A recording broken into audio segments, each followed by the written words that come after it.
जय हिंद, जय महाराष्ट्र। श्री धर्मेंद्र यादव जी।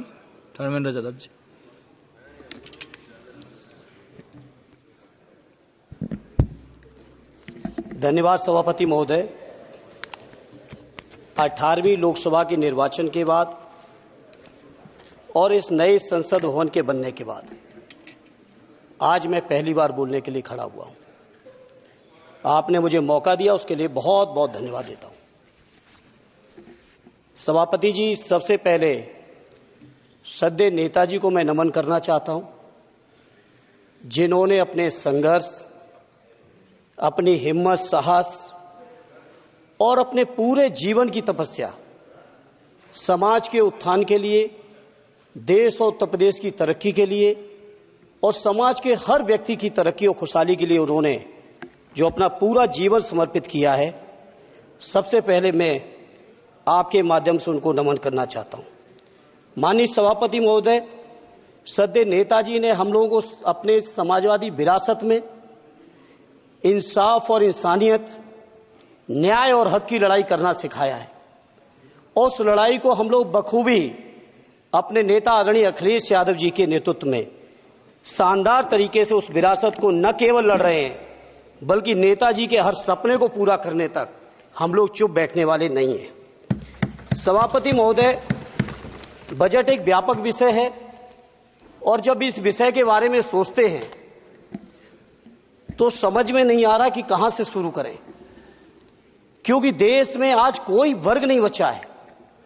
कुछ चुनिंदा उद्योगपतियों के बारे में बात नहीं करूंगा, लेकिन देश के 140 करोड़ लोगों में से कम 95% लोग ऐसे हैं जो आज पूरी तरह से बर्बाद है।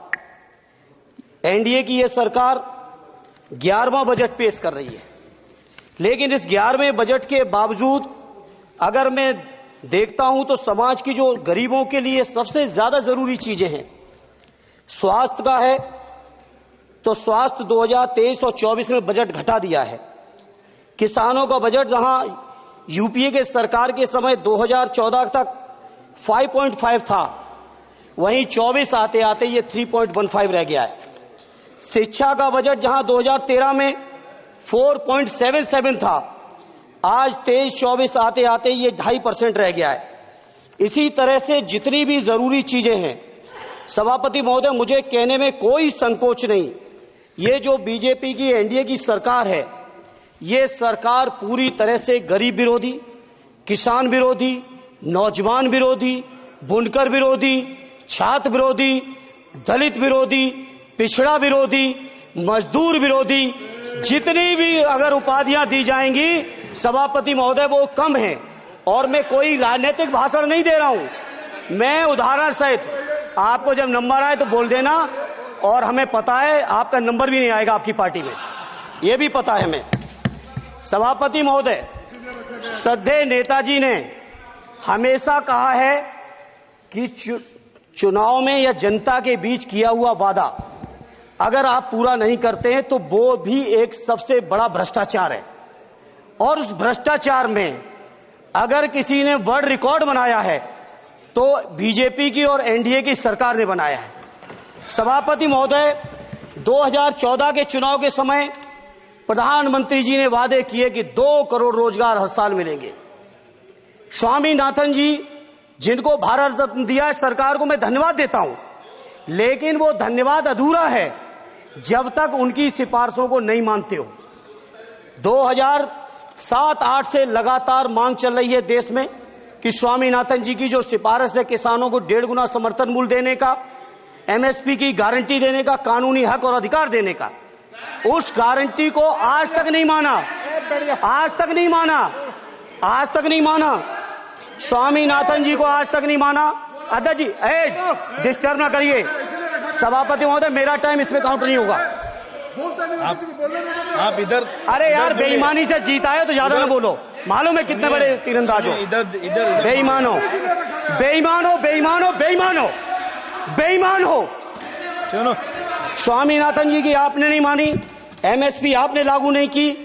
कितनी बढ़िया बातें कि खाद पे हम सब्सिडी बढ़ा रहे हैं, पहले 50 किलो को 45 किलो, फिर 45 किलो को 40 किलो, और मुझे लगता है कि एक तीसरा कार्यकाल पूरे होते होते केवल 10 ही किलो बचेगा खाद के कट्टे में, इससे ज्यादा नहीं बचेगा। मंडी एक नहीं बनाई, आत्महत्या इतनी कर रहे हैं किसान। और किसान अगर अपनी एमएसपी की मांग करते हैं, हजारों किसान यही दिल्ली की सीमा पर मारे जाते हैं, और आप सोचते हो कि आपकी बात को कोई समझेगा नहीं। सभापति महोदय, नौजवानों को कितना गुमराह किया गया। नौजवानों से कह दिया गया हर साल 2 करोड़ रोजगार।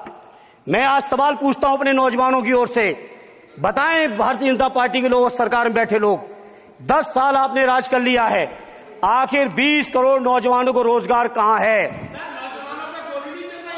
अरे छोड़िए यार, अबे कोई नोटिस नहीं लेता तुम्हें, छोड़ो कोई नोटिस नहीं लेगा तुम्हें।